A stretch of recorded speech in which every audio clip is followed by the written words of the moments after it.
शंकराचार्य संपादक साबरसी क्षेत्र कोरापुट। आज हूँ एक पवित्र दिन।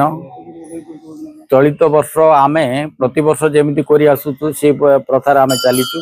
वर्तमान सुधा सका 8:30 रु आज्ञामाल बाहर रथ काठ आमर पूजा हुए अनुकूल हुए से अनुकूल पाखे जाम यज्ञटे समापन है। विशेषकर आमर जो महाराणा पुना महाराणा विश्वनाथ महाराणा सी यज्ञर कर्ता ही बसिले।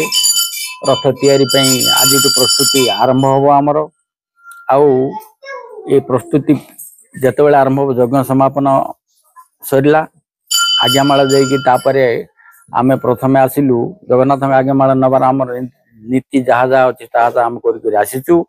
आ समय निर्घंट आमर थिला से समय निर्घंट अनुसार वर्तमान पर्यंत आम कर आसीचु।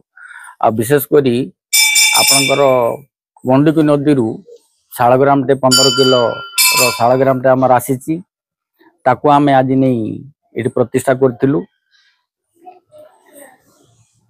जो भक्त ब्रह्मपुर देते सी देते पुरी को देते सहित 15 किलो आमको देती आम आज नहीं आज पवित्र दिनटी तेणु ताकू नहीं आम स्थानित कर। द्वितीय जिनस आमर रथ रथ चका पुरी आसी भक्त बहु आनंद सहकारे आणिक रखिंट आम स्थान प्रतिष्ठा कर रथ चका को दुईटी आसी आगामी दिन में आउ गोटे बोधे आसीज आउ भक्त भी दान कर रथ चका आमर बराह नृसिंह चंदन यात्रार मूल उद्देश्य से चंदन छड़ा नीति आमर वर्तमान आरंभ हम ये सब नीति आम सरला। विशेषकर प्रति वर्ष परी ए वर्ष मध्य चंदन यात्राटा आरंभ हम। चंदन यात्रा संध्यार आमर चंदन पोखरी चाप खेलवाई मदन मोहन बाहर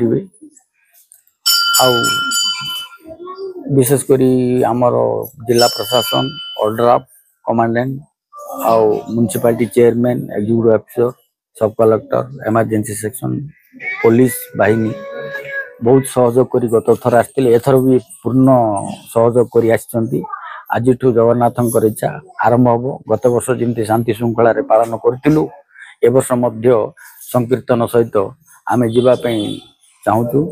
तेणु आम समस्त सहयोग कामना करूँ मंदिर तरफ जिला प्रशासन तरफ सहयोग। धन्यवाद।